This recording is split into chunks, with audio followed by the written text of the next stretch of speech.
Visiones aterradoras que han avisado sobre tragedias. Mary Lurancy Benham nació en abril de 1864 en Milford, una pequeña población cerca de Waukegan, Illinois. Tuvo una niñez sin problemas, normal, hasta que llegó a la edad de 13 años. En julio de 1877 dijo a su familia: «Anoche había unas personas en mi cuarto que decían "Rancy, Rancy", y pude sentir su aliento en mi rostro». Días después, Lurancy sufrió un ataque, y luego otro. Dijo que podía ver el cielo, los ángeles y personas muertas que ella había conocido cuando vivían. Sus angustiados padres buscaron de inmediato ayuda médica.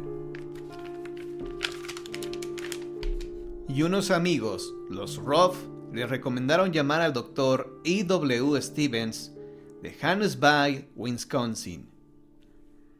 Un espíritu quería apoderarse de su cuerpo. El 3 de enero de 1878, el señor Ruff llevó al doctor Stevens a la casa de los Benham. Lurancy estaba cada vez más alterada y parecía que libraba una intensa lucha en su interior. No con pocos esfuerzos, Stevens la tranquilizó. Entonces ella le dijo que un espíritu llamado Mary Ruff quería apoderarse de su cuerpo. Sorprendido, Ruff exclamó: «¡Esa es mi hija! ¡Murió hace 12 años! Sí, déjala venir. Nos daría mucho gusto saber de ella». Mary Ruff había muerto en julio de 1865 a los 18 años de edad, tras haber sufrido ataques convulsivos durante su corta existencia. En ese momento, el señor Ruff pensó que su hija había regresado, posesionando el cuerpo de Mary. De hecho, ésta se comportaba como si de verdad fuera Mary Ruff y no dejaba de suplicar que le permitieran irse a su casa para ver a sus padres.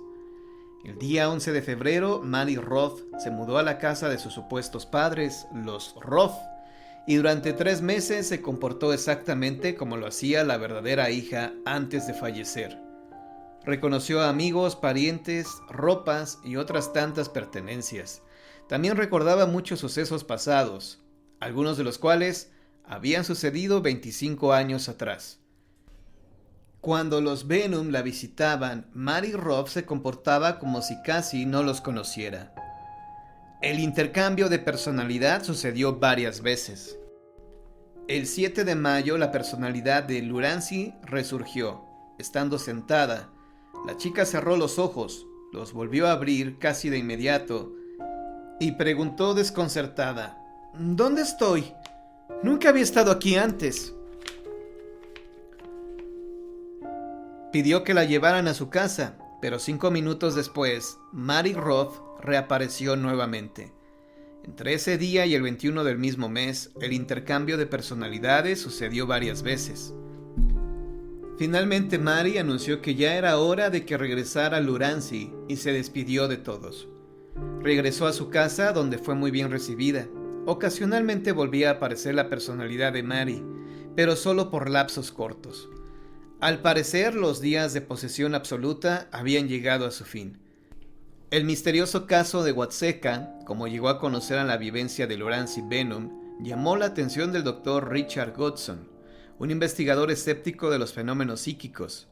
En 1890 estudió con detenimiento el caso y llegó a la conclusión de que no había manera de explicarlo en términos normales.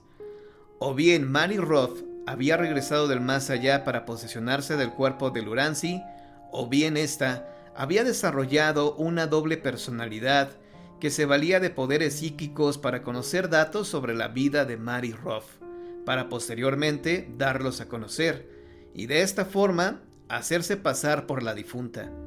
Lo que es bien cierto es que probablemente nunca, pero nunca se sepa la verdad de este extraño caso ligado con los espíritus. Una visión le avisó de la muerte de su hijo. En 1611, el poeta inglés John Donne recibió la petición de su protector, Sir Robert Drury, de que lo acompañara en un viaje a París. Como su benefactor, era uno de los hombres más ricos de Inglaterra.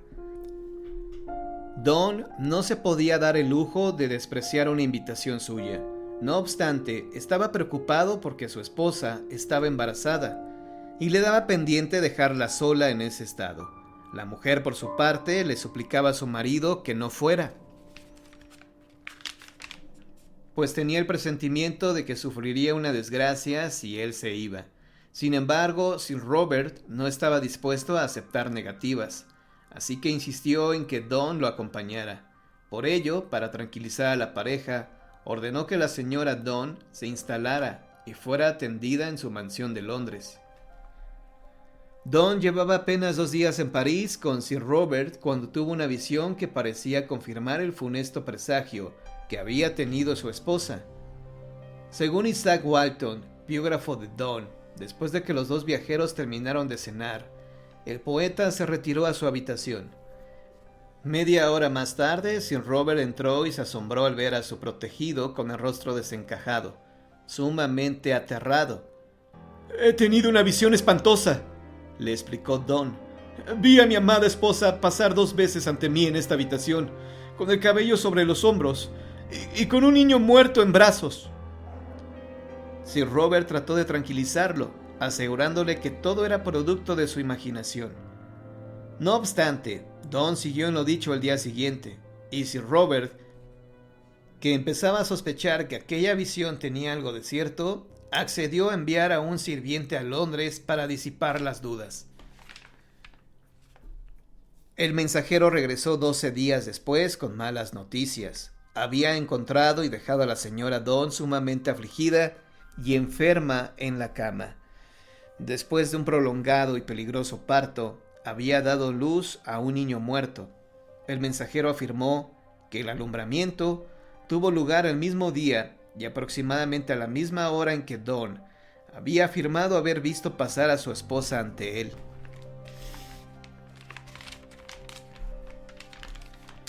Desde que Walton dio a conocer este extraño relato, se ha citado a menudo. ¿Pero será verdadero? Walton asegura que se lo confió una persona honorable, cuyo nombre no menciona. Quienquiera que haya sido el biógrafo, estaba evidentemente convencido de que el incidente ocurrió como él lo narra. Afirma que su fuente fue un amigo íntimo de Don, que conocía más secretos suyos que cualquier otra persona. Pero los biógrafos modernos han expresado dudas. La secuencia de sucesos que narra Walton no parecen corresponder a los hechos que se han comprobado acerca de la vida de Don. Es posible que Walton haya confundido los relatos acerca de la preocupación de Don por la salud de su esposa y evocado una visión trágica y conmovedora. Quizá para reforzar la reputación del poeta como hombre piadoso ante sus lectores. La narración de Walton se publicó unos 60 años después de la fecha en que se supone sucedió la visión, y confiesa que sus fuentes son indirectas. Casi 4 siglos después, resulta imposible demostrar la veracidad de una historia que Walton aseguró que produciría mucho asombro entre los que lo escucharan. Ayuda del más allá. El arqueólogo y arquitecto Frederick Blickbaum se mostró complacido cuando en 1909 recibió el encargo de iniciar las excavaciones del santuario cristiano más importante de Inglaterra, pero nadie conocía la ubicación exacta de la abadía destruida en 1539 durante la Reforma inglesa. Además, el presupuesto no alcanzaba para un proyecto de excavación en gran escala. Para poder llevar a cabo esta titánica labor, Blink tenía que confiar en encontrar el sitio correcto desde el principio, o sus esfuerzos serían en vano. A pesar de los problemas, durante los 11 años siguientes, el arqueólogo descubrió la mayoría de los cimientos de la enorme construcción. La precisión de su trabajo era algo nunca visto, pero debemos aclarar que el científico había contado con una ayuda insólita. Los propios monjes muertos, 400 años atrás, le habían indicado dónde debía excavar.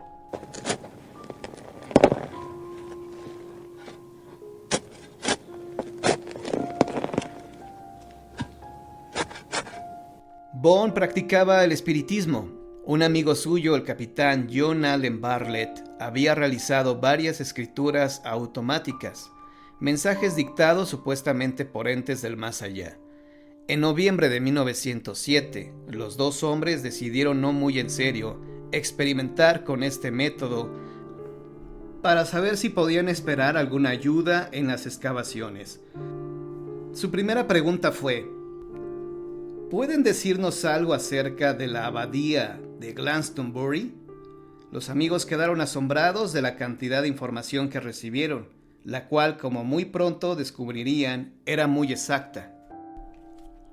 En la primera sesión obtuvieron la clave en latín de un misterio de Glastonbury, la ubicación de la capilla Edgar, una adición a la abadía edificada hacia el siglo XV, que había desaparecido sin dejar rastro.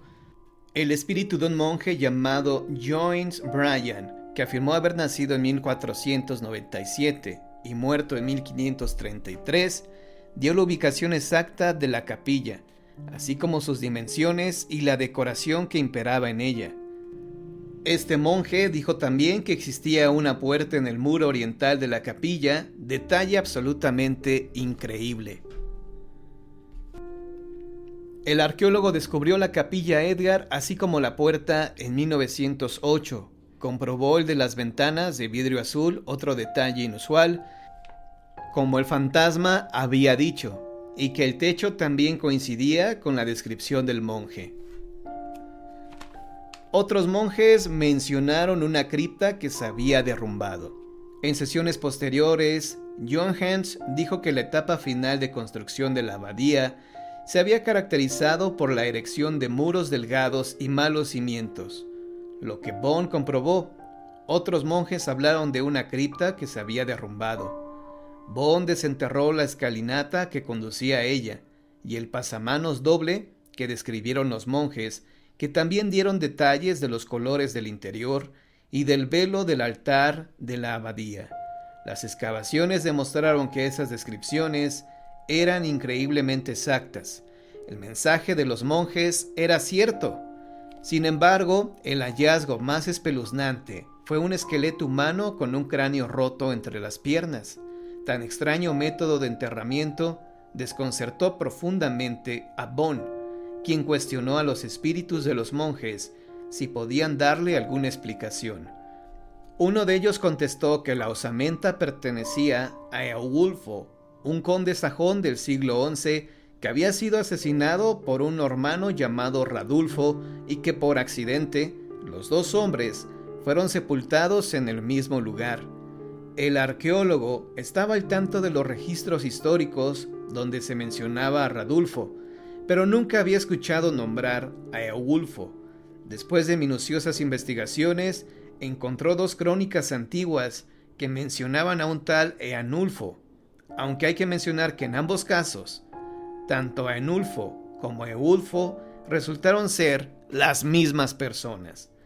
Bohn nunca se tomó muy en serio que él y Bartlett hubieran estado en constante comunicación con los seres del más allá. En lugar de esto, se inclinó a pensar que por medio de su subconsciente había logrado captar un extraño recuerdo universal. Por otro lado, el temor a ser en ridículo lo conminó a mantenerse en un estricto silencio con respecto a la razón de sus asombrosos logros arqueológicos. No obstante, en 1918, Bohn dio a conocer toda la verdad acerca de sus descubrimientos. Por tal motivo, la carrera y brillante reputación de Bohn se vinieron abajo como un castillo de arena ante el furioso embate de una ola. Poco tiempo después fue removido de su puesto en la abadía y su carrera de arquitecto también fue totalmente nulificada. El hombre que demostró que podía existir una inagotable fuente de conocimientos más allá del alcance de nuestra comprensión y de nuestros sentidos, terminó siendo un proscripto de la sociedad, que lo condenó e ignoró durante el resto de su vida.